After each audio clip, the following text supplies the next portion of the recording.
بسم اللہ الرحمن الرحیم الحمد للہ رب العالمین والصلاة والسلام علی سید الانبیاء والمرسلین محمد وآلہ وصحبہ اجمعین اما بعد رب اشرح لی صدری ویسر لی امری واحلل عقدۃ من لسانی یفقہوا قولی سبحانک لا علم لنا الا ما علمتنا انک انت العلیم الحکیم رب اعنی علی ذکرک وشکرک وحسن عبادتک۔ عن انس رضی اللہ تعالی عنہ قال قال رسول اللہ صلی اللہ علیہ وسلم اللہم بارک لنا فی رجب وشعبان وبلغنا رمضان او کما قال علیہ الصلاۃ والسلام۔ میرے محترم بزرگوں، دوستوں اور دینی ایمانی بھائیوں، شعبان المعظم اسلامی تاریخ کا 8واں مہینہ ہے، جو اپنی رحمتوں، برکتوں اور سعادتوں کے اعتبار سے رمضان المبارک کے مہینے کے لیے تمہید، مقدمہ اور انٹروڈکشن کی حیثیت رکھتا ہے۔ جس طرح سورج نکلنے سے پہلے اس کی کچھ شعاعیں زمین پر پڑتی ہیں اور پھر آہستہ آہستہ پوری دنیا روشن ہو جاتی ہے، پوری دنیا منور ہو جاتی ہے، ایسے ہی شعبان المعظم کے مہینے میں رمضان المبارک کے جو انوار و برکات ہے اسی مہینے سے ظاہر ہونے لگتے ہیں، اور پھر رمضان المبارک تک اس مہینے کے انوار و برکات کا سلسلہ اپنے عروج کو پہنچ جاتا ہے۔ اس مہینے میں رمضان المبارک کا استقبال کرنا چاہیے، اور رمضان المبارک شروع ہونے سے پہلے رمضان المبارک کی مکمل تیاری اور رمضان المبارک کے مختلف ضروری کاموں سے متعلق ضروری جو کام ہوتے ہیں اس میں یکسوئی بھرپور ملتی ہے۔ اس تعلق سے بھی اس میں بھرپور تیاری کا موقع ملتا ہے، اور یہ شعبان وہی مہینہ ہے اور وہی قابل قدر مہینہ ہے جس کو رسول اکرم صلی اللہ علیہ وسلم نے فرمایا کہ شعبان شہری، کہ شعبان میرا مہینہ ہے۔ اس مہینے میں آپ صلی اللہ علیہ وسلم نے بہت ساری خیر و برکت کی دعائیں فرمائی ہیں۔ بندوں کی زندگی اور موت سے متعلق جتنے بھی فیصلے ہوتے ہیں اس مہینے میں فیصلے ہونے کی خبر بھی رسول اللہ صلی اللہ علیہ وسلم نے دی ہے۔ فرمایا کہ بندوں کی زندگی اور موت کے فیصلے جو ہوتے ہیں سال بھر کے، اسی مہینے میں فرشتے کو دیے جاتے ہیں، اور اللہ تعالیٰ کے دربار میں بندوں کے اعمال بھی اسی مہینے میں پیش کیے جاتے ہیں۔ پھر بھی امت اس سلسلے میں بہت لاپرواہ ہے، غفلت ہے، سستی کا مظاہرہ کرتی ہے۔ ان تمام فضیلتوں کے باوجود بھی بہت سارے لوگ ایسے ہیں جو اس مہینے کے آنے جانے پر کوئی دلچسپی ظاہر نہیں کرتے، وہی سستی، وہی غفلت بھری زندگی گزارتے ہیں، اور اس مہینے کے انوارات، برکات اور سعادتوں سے محروم رہ جاتے ہیں۔ بعض حضرات تو ایک قدم آگے بڑھ کر یہ کام کرتے ہیں کہ اس مہینے میں عبادتیں کرنے کے بجائے، اس مہینے کے انوار و برکات حاصل کرنے کے بجائے اس مہینے میں بدعات و خرافات، رسم و رواج میں پڑے رہتے ہیں، جس کی وجہ سے اس مہینے کے انوار و برکات حاصل ہونے کے جگہ اس مہینے میں جو ہے نیک اعمال سے، انوار و برکات سے محرومی اور بدبختی انسانوں کے ہاتھ لگتی ہے۔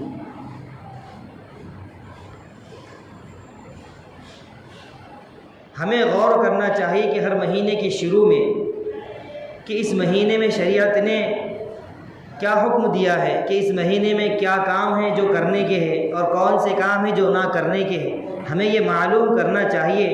اور پھر اپنے مہینے کا، سال کا، دن کا آغاز کرنا چاہیے۔ اگر غور کیا جائے تو یہ مہینہ، شعبان کا مہینہ، مستند روایات کی روشنی میں بہت ہی بڑی فضیلت اور بہت ہی اہمیت کا حامل ہے۔ اس کی بہت ساری فضیلتیں احادیث، مستند احادیث، متعدد احادیث سے معلوم ہوتی ہے۔ یہ شعبان یہ عربی زبان کا لفظ ہے۔ شعبان کے معنی آتے ہیں پھیلنے کے، عام ہونے کے۔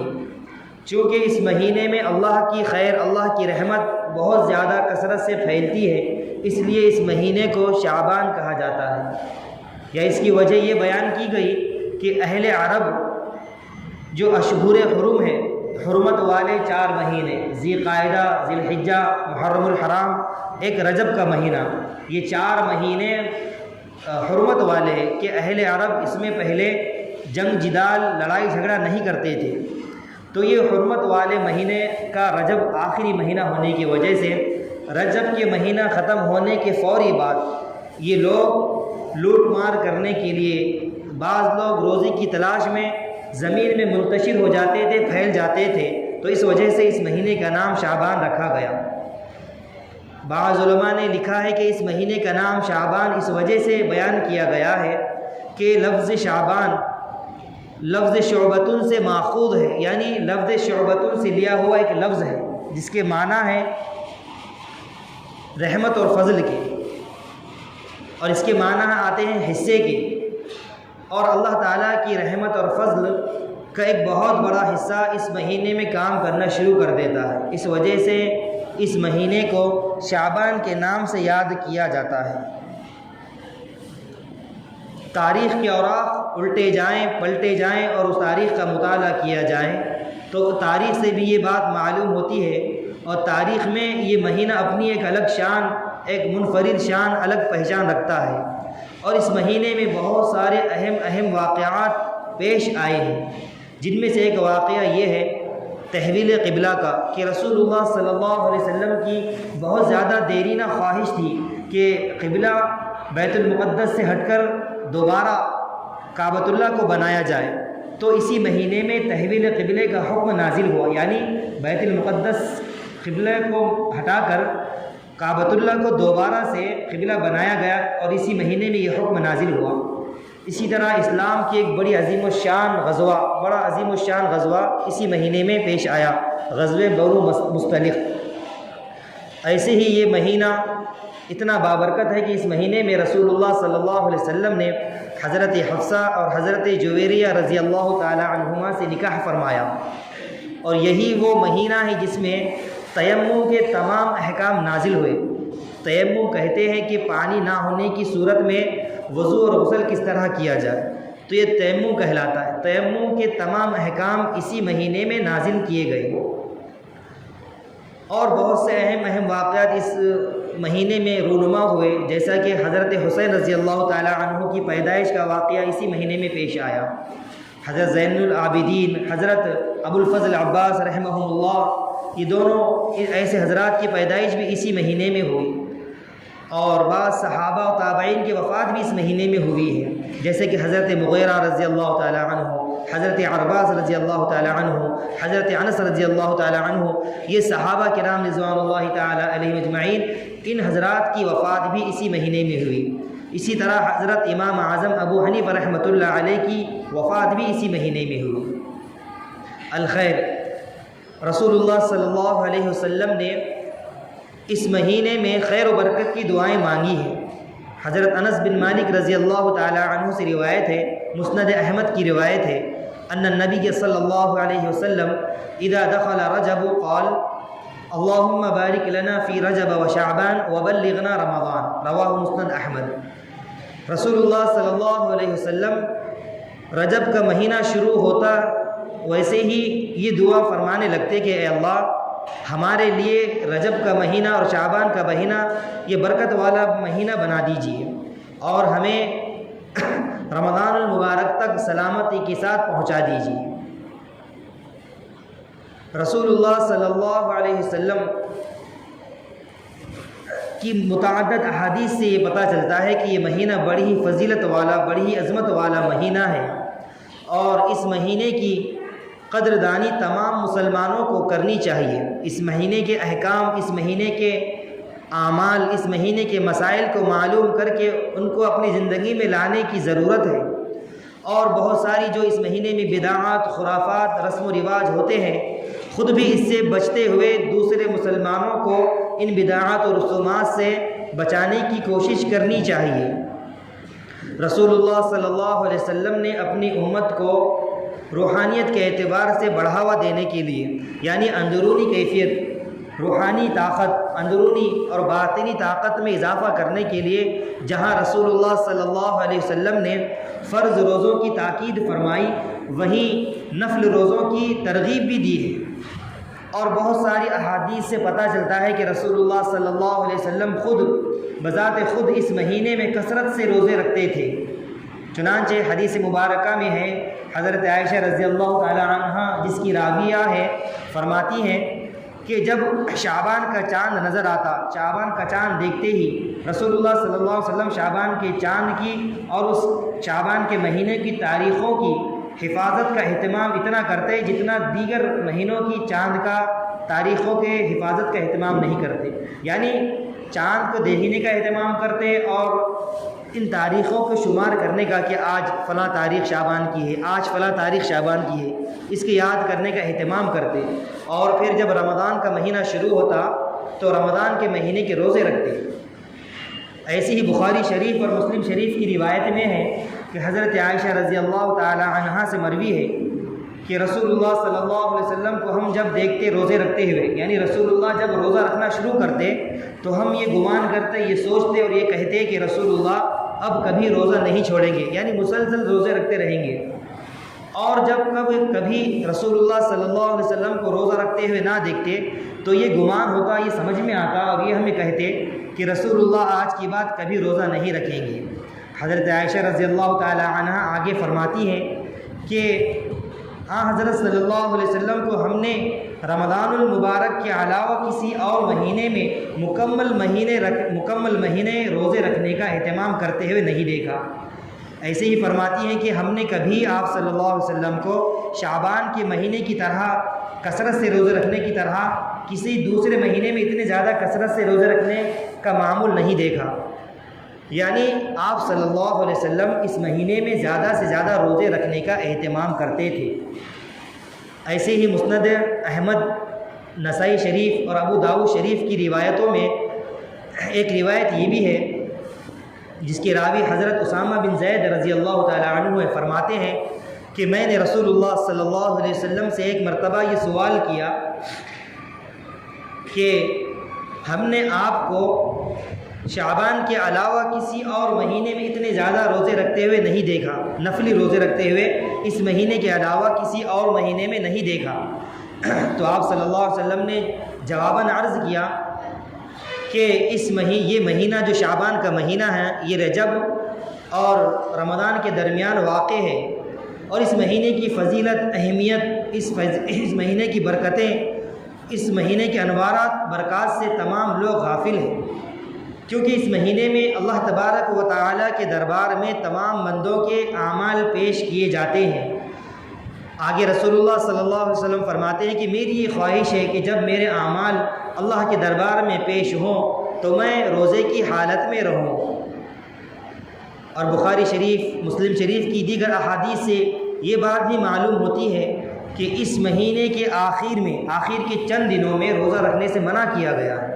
کیونکہ رمضان المبارک کے فرض روزے رکھنے میں دشواری نہ ہو، اس وجہ سے اس مہینے کے روزے کے آخر میں، اس مہینے کے آخر دنوں میں 2-4 دنوں میں روزہ نہ رکھنے کی بھی تاکید آئی ہے تاکہ رمضان شریف کے روزے اچھی طرح سے رکھ سکیں۔ رسول اللہ صلی اللہ علیہ وسلم نے اس مہینے میں بہت زیادہ کثرت سے روزے رکھے ہیں، اور علماء کرام نے اس کی حکمتیں بیان فرمائی ہیں کہ شعبان المبارک میں رسول اللہ صلی اللہ علیہ وسلم اتنے زیادہ روزہ کیوں رکھا کرتے تھے، اس کی کیا حکمتیں ہیں۔ تو جہاں بہت ساری اس کی حکمتیں بیان کی گئی ہیں، ان میں سے چند بیان کی جائے گی۔ نیل الاوتار نامی ایک کتاب ہے، نیل الاوتار، اس میں اس کی حکمت بیان کی گئی کہ رسول اللہ صلی اللہ علیہ وسلم شعبان کے مہینے میں اتنی کثرت سے روزے کیوں رکھتے تھے۔ فرمایا کہ اس مہینے میں اللہ تعالیٰ کے دربار میں، اللہ تعالیٰ کے حضور میں بندوں کے اعمال پیش کی جاتے تھے، تو رسول اللہ صلی اللہ علیہ وسلم نے فرمایا کہ میری بھی یہ خواہش ہے، میں بھی یہ چاہتا ہوں کہ جب میرے اعمال اللہ کے دربار میں، اللہ کے حضور میں پیش ہوں تو میں اس وقت روزے سے رہوں۔ اسی طرح معارف الحدیث نامی ایک کتاب ہے، اس میں بھی ایک حدیث منقول ہے جس سے یہ سمجھ میں آتا ہے کہ رسول اللہ صلی اللہ علیہ وسلم اس مہینے میں زیادہ روزے کیوں رکھتے تھے، اس کی حکمت کیا ہے۔ حضرت عائشہ رضی اللہ تعالی عنہا راویہ ہے حدیث کی، فرماتی ہے کہ اس مہینے میں سال بھر کے مرنے والے لوگوں کی فہرست، تمام مکمل فہرست فرشتوں کے حوالے، یعنی ملک الموت، موت کا جو فرشتہ ہے ان کے حوالے کی جاتی تھی۔ تو رسول اللہ صلی اللہ علیہ وسلم ارشاد فرماتے تھے کہ جب میرے وفات کے پیغام، میرے وفات کے بارے میں جب ملک الموت کے احکام جاری کی جائیں تو میری یہ خواہش ہے کہ میں اس وقت روزے سے رہوں۔ اور بھی بہت ساری حکمتیں بیان کی ہیں علماء کرام نے، اور ایک حکمت یہ بیان فرمائی ہے چونکہ یہ شعبان کا مہینہ رمضان المبارک کے مہینے کی بالکل قریب مہینہ ہوتا ہے، یعنی اس کو لگ کر مہینہ ہوتا ہے، اور رمضان المبارک کے انوار برکات حاصل کرنے کے شوق میں آپ صلی اللہ علیہ وسلم اس مہینے میں کثرت سے روزے رکھنے کا اہتمام کیا کرتے تھے۔ جس طرح فرض نمازوں سے پہلے سنتیں پڑھنے کا اہتمام کیا کرتے تھے، ایسے ہی فرض روزوں سے پہلے، رمضان کے فرض روزے آنے سے پہلے شعبان کے نفل روزے رکھنے کا رسول اللہ صلی اللہ علیہ وسلم اہتمام کرتے تھے۔ اور جس طرح فرض نمازوں کے بعد سنتیں اور نوافل پڑھنے کا اہتمام کرتے تھے، ایسے ہی رسول اللہ صلی اللہ علیہ وسلم فرض روزوں کے بعد، یعنی رمضان المبارک کے بعد شوال المکرم میں 6 روزے رکھنے کا اہتمام کرتے اور اس کی ترغیب بھی کرتے۔ تو من جملہ متعدد احادیث سے یہ معلوم ہوتا ہے کہ شعبان کے چاند دیکھنے کا اہتمام کرنا چاہیے، اور اس مہینے میں رمضان المبارک کی مکمل تیاری کرنی چاہیے، اور رمضان المبارک کا بھی چاند دیکھنے کا اہتمام کرنا چاہیے تاکہ رمضان المبارک کے دن، ایام، شب و روز کے حساب میں غلطی نہ ہو، چونکہ اس زمانے میں دنوں کا حساب کتاب آسان ہو گیا ہے کیلنڈر کے ذریعے، موبائل کمپیوٹر کے ذریعے، لیکن اس کے باوجود بھی پھر بھی ہمیں سنت سمجھ کر، رسول اللہ صلی اللہ علیہ وسلم کا طریقہ سمجھ کر اس مہینے کی چاند کو دیکھنا چاہیے، رمضان المبارک کے چاند کو دیکھنے کا اہتمام کرنا چاہیے، اور ان ایام کی تاریخوں کو شمار کرنا چاہیے۔ اور چونکہ یہ مہینہ رمضان المبارک کا تمہید ہے، رمضان المبارک کا انٹروڈکشن کے طور پر یہ مہینہ آتا ہے، تو اس مہینے میں زیادہ سے زیادہ نوافل پڑھنے چاہیے، زیادہ سے زیادہ نفل روزے رکھنے چاہیے، زیادہ سے زیادہ قرآن کی تلاوت کرنی چاہیے، اور حتی الامکان گناہوں سے بچنے کا اہتمام کرنا چاہیے، تاکہ ہمیں رمضان میں ایک عادت ہو جائے گناہوں سے بچنے کی۔ اسی مہینے سے تیاری شروع کر دینی چاہیے نیک اعمال کرنے کی، گناہوں سے بچنے کی۔ رسول اللہ صلی اللہ علیہ وسلم کی ایک ایک سنت کو، ایک ایک طریقے کو جان کر اس پر عمل کرنے کی جو ہے ابھی سے کوشش کرنی چاہیے، تاکہ رمضان المبارک کا مہینہ ہمارا بڑی ہی عظمت والا جو مہینہ آنے والا ہے وہ خوشگوار طریقے سے گزرے، اچھے اعمال کے ذریعے گزرے، اور نیک اعمال کرنے میں دن گزرے، نیک اعمال کرنے میں ہماری شب گزرے، رات گزرے۔ اس کی تیاری کے لیے اور اس کی عادت ڈالنے کے لیے اسی مہینے سے نیک اعمال کی کثرت کرنی چاہیے۔ رسول اللہ صلی اللہ علیہ وسلم نے خود بھی اس مہینے میں اہتمام کیا ہے اس بات کا کہ زیادہ سے زیادہ روزے رکھے ہیں، زیادہ سے زیادہ قرآن کی تلاوت کی ہے، زیادہ سے زیادہ نفلی عبادتیں کی ہے، اور صحابہ کرام کو بھی اس کا حکم دیا ہے۔ صحابہ نے بھی اس مہینے میں رمضان کی تیاری کے طور پر بہت سارے اعمال میں اضافہ کر دیا تھا۔ چنانچہ حضرت انس بن مالک رضی اللہ تعالی عنہ کی روایت میں ہے، فرماتے ہیں کہ جیسے ہی ہم لوگ یعنی اللہ کے رسول صلی اللہ علیہ وسلم کی صحابہ شعبان کا چاند دیکھ لیتے تو فوراً اپنی عبادتوں میں اضافہ کر دیتے، قرآن کی تلاوت میں اضافہ کر دیتے۔ روزانہ تو ان کا معمول ہوتا ہی تھا نفلی عبادتوں کا، گناہوں سے بچنے کا، قرآن کی تلاوت کا، صدقہ و خیرات کا، لیکن جیسے ہی شعبان کا چاند دیکھتے اپنی عبادتوں میں، اپنی نمازوں میں، قرآن کی تلاوتوں میں اور مزید اضافہ کر دیا کرتے تھے۔ جو مالدار صحابہ ہوتے وہ اپنے مال کی زکوٰۃ بھی اسی مہینے میں نکال لیا کرتے تھے، تاکہ غریب و محتاج و مسکین لوگ بھی رمضان کی جو ہے شب و روز سے فائدہ اٹھائیں اور اچھی طرح سے سحری اور افطاری کر سکیں۔ اس غرض سے صحابہ میں جو مالدار ہوتے تو اسی مہینے میں اپنی زکوٰۃ نکال لیا کرتے تھے، اور جو حاکم لوگ ہوتے صحابہ میں وہ اپنے قیدیوں کو نکالتے اور جو سزا کا مستحق ہوتا اسے سزا دیتے اور بقیہ مجرموں کو رہا کر دیتے تھے۔ ایسے ہی جو صحابہ کاروبار کرتے تھے وہ اپنے کاروبار کے تعلق سے کسی کو پیسے دینا ہے تو تمام قرض ادا کر دیتے تھے، اور کسی سے کچھ وصول کرنا ہے تو تمام وصول اسی مہینے میں کر لیتے تھے، تمام رقومات کی وصولی اسی مہینے میں کر لیتے، تمام قرضوں کی وصولی بھی اسی مہینے میں کر لیتے تھے، تاکہ رمضان میں یکسوئی کے ساتھ اور پورے دھیان کے ساتھ اللہ کی عبادت میں مشغول ہو سکے۔ اللہ کی عبادت کرنے میں، دن میں روزہ رکھنے میں، رات میں تراویح پڑھنے میں اور قرآن کی تلاوت شب و روز کرنے میں اپنے آپ کو مشغول کرنے کے لیے اسی مہینے میں تمام تر کاموں سے فارغ ہو جایا کرتے تھے۔ اب سوال یہ ہوتا ہے کہ اس مہینے میں کون سا وہ عمل ہے جو خاص ہے اس مہینے میں کرنے کا؟ ویسے تو ہماری شریعت میں نہ ہمیں نہ کسی اور کو اس بات کی گنجائش ہے کہ کوئی عمل مخصوص کرے کہ فلاں مہینے میں یہ عمل خاص ہے، اس کو کرنا چاہیے، کسی کو کوئی گنجائش نہیں، اگرچہ کہ وہ دیگر موقع پر عبادت ہی ثابت ہو دین میں، لیکن کسی عبادت کو خاص کرنے کی گنجائش نہیں۔ بہت سارے ایسے مواقع ہوتے ہیں کہ ان موقعوں پر بعض عمل مخصوص ہوتے ہیں، لیکن ان کو ہم اپنے منمانی کے طور پر، اپنے طور پر شریعت سے ہٹ کر منمانی کرتے ہوئے کسی مہینے میں اس کو رواج نہیں دے سکتے،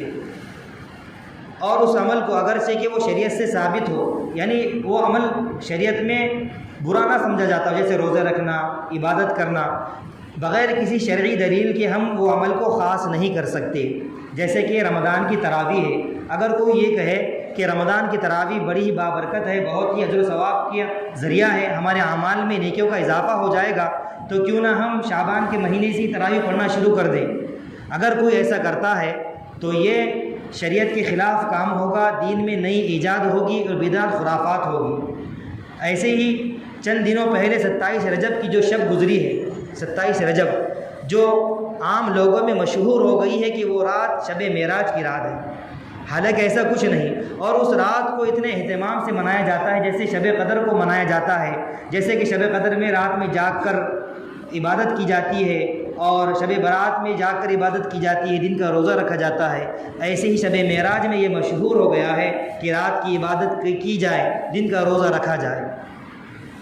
بعض جاہل لوگ اس پر اصرار کرتے ہیں،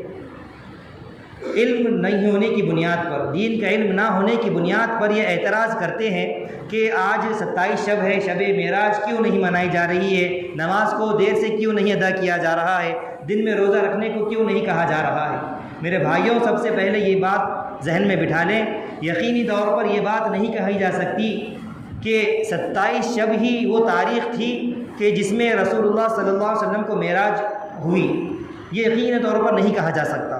کیونکہ بعض روایتوں میں ربیع الاول کا مہینہ ذکر کیا گیا ہے کہ رسول اللہ صلی اللہ علیہ وسلم کو معراج جو ہوئی، عرش پر جو بلایا گیا، نمازوں کا جو تحفہ دیا گیا، وہ ربیع الاول کا مہینہ ہے۔ بعض روایتوں سے رجب کا مہینہ معلوم ہوتا ہے، بعض روایتوں سے یہ معلوم ہوتا ہے کہ کوئی اور مہینہ ہے۔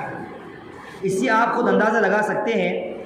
کہ جب اس کی تاریخ محفوظ نہیں، کہ جیسے شب برات تاریخ متعین ہے، شب قدر کا مہینہ متعین ہے کہ آخری رمضان کے آخری 10 راتوں میں تلاش کرنے کا حکم دیا گیا، تو ویسے ہی شب معراج کو اگر منایا جاتا، رسول اللہ صلی اللہ علیہ وسلم خود بھی مناتے یا اس کا حکم دیتے، تو وہ تاریخ محفوظ ہوتی اور اس پر صحابہ کا عمل ہوتا، تابعین کا، تبع تابعین کا، بزرگان دین کا، اولیاء اللہ کا اور علماء دین کا اس پر عمل ہوتا۔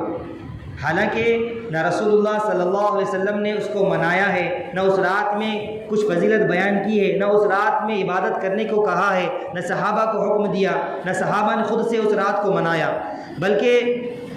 نبوت سے جب اللہ کے رسول صلی اللہ علیہ وسلم کو نوازا گیا 40 سال کی عمر میں،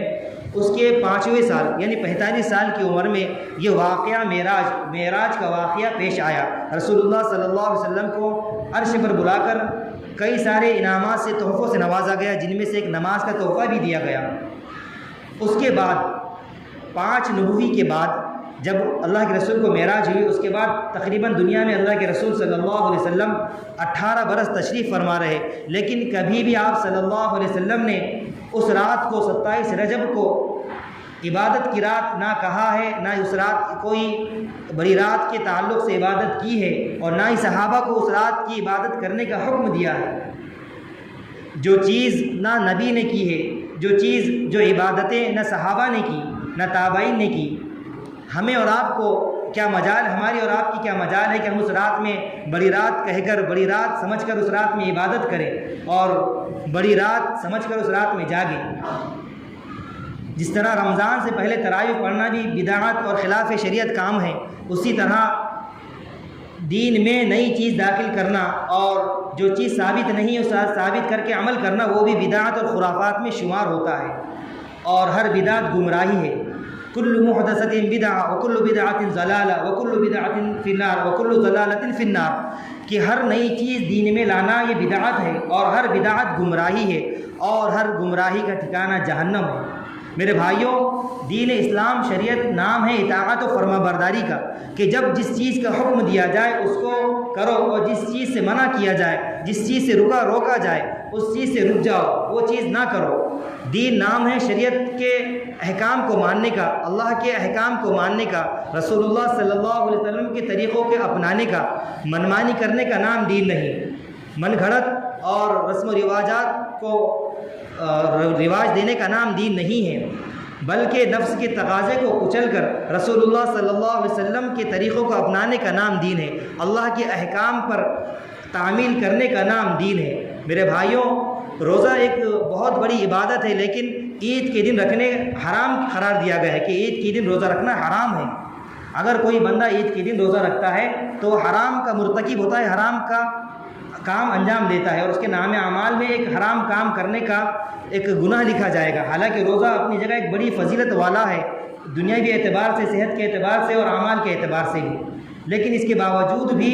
عید کے دن روزہ رکھنے سے منع کیا گیا۔ تو میرے بھائیوں، کہنا یہی ہے کہ ہم دین کو صحیح سمجھیں، دین کی احادیث کو سمجھیں، قرآن کو پڑھیں، قرآن کی تفاسیر کو پڑھیں، سمجھیں کہ اللہ کیا کہہ رہے ہیں، رسول اللہ صلی اللہ علیہ وسلم نے کیسی زندگی گزارنے کا ہم کو کہا ہے، ہم اپنی شب و روز کیسی گزاریں یہ ہم معلوم کریں، پھر اس کے بعد اعتراض کریں کہ آج فلاں دن ہے، آج یہ کیوں نہیں ہوا۔ میرے بھائیوں، آپ سے زیادہ علماء کو معلوم ہوتا ہے، آپ سے زیادہ آپ کے امام کو معلوم ہوتا ہے کہ کب کیا اور کون سا عمل کرنا چاہیے اور کون سا عمل نہیں کرنا چاہیے۔ گزشتہ دن 2-3 دن پہلے پیر کے دن 27 رجب کو شب معراج کے نام سے لوگ مناتے ہیں، حالانکہ وہ بدعت ہے، خرافات ہے، دین میں اس کی کوئی اصل نہیں، دین میں اس کی کوئی بنیاد نہیں،